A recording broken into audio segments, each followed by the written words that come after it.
Istanbul, where East meets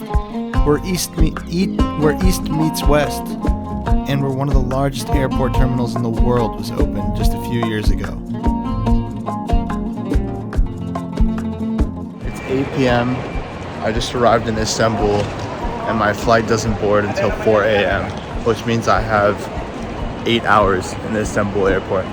But fortunately, I'm flying a Star Alliance business class ticket, which means I should have access to one of the best lounges in the world.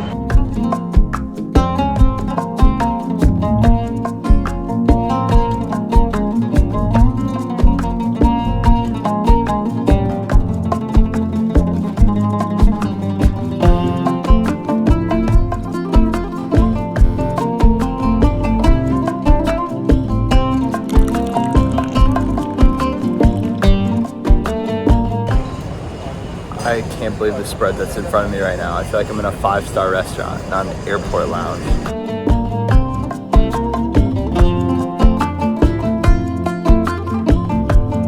There's a nice view down on the less fortunate in the terminal, which I was one of those people only one day ago, so I know how it feels. They even have transparent lockers where you can store all your stuff. I've just received a text that because the US just makes printer paper COVID test cards, Egypt doesn't accept them, and now I need to go get a COVID test.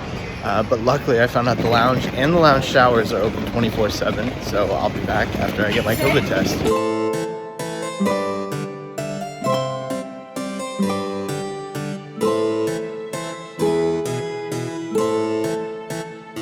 I've been walking for like 30 minutes and I can't get out of this airport. It's no exits. No exits. What do you do if your flight gets canceled or something, or you just change your mind? There's no way out. It was like an hour. I finally got out of the airport.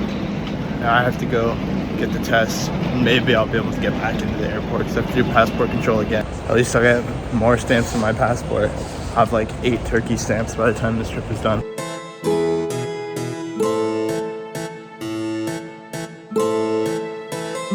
You've got to be kidding. Look at the line I have to go through just to get out of the freaking airport.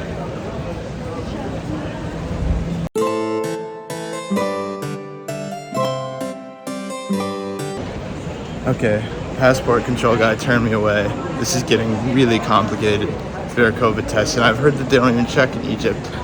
But now I don't know if I'm too far in to turn back now, because he stamped like my passport like with 3 different things, so I don't even know.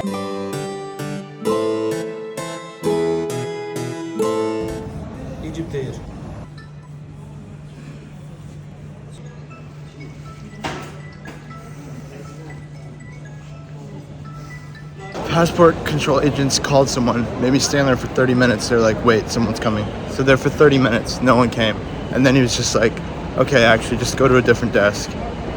I'm in passport purgatory. I'm a man without a nation. I don't know if you've ever seen The Terminal with Tom Hanks, where he gets stuck between countries and he has to live in an airport for like a year or something, but I have a feeling that's me right now.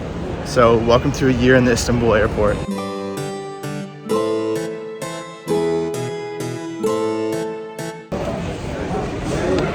My word. Okay, well, after like 2 hours, I made it back to where I started. Thank God they let me back in. I guess I'm not getting a COVID test. I can just pray that they don't require one. I don't know what else to do, because if you are in the Istanbul airport, you're their prisoner. You're either leaving on a plane or on a stretcher. Back in the lounge at the very least. So you exchange your boarding pass for this pager, and they page you when your shower is ready. And I could really use a shower right now.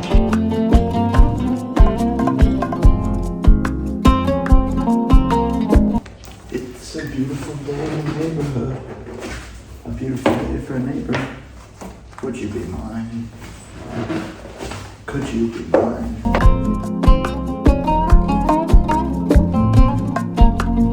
That was amazing. I don't know how they did it, but the towel was even warm.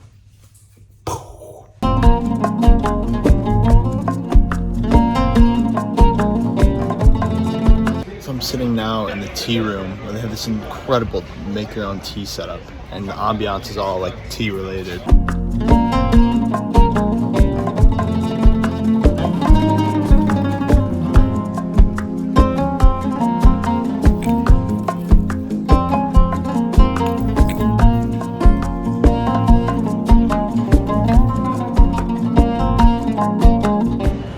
Not only do they have a children's play area that would have made me so happy as a child, they also have some of the world's most famous Brazilian footballers who I took a picture with but did not record because they were probably a few beers deep and were reluctant to even take a picture.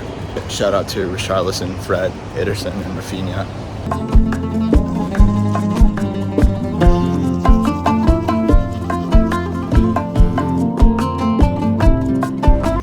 Sleeping spots are taken, so I decided to make one of my own tonight.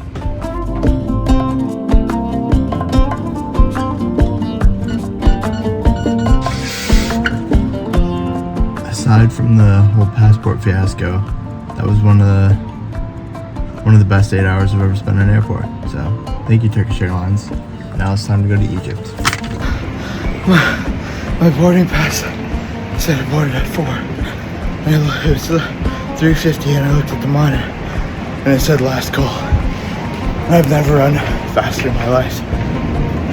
I'm the last one.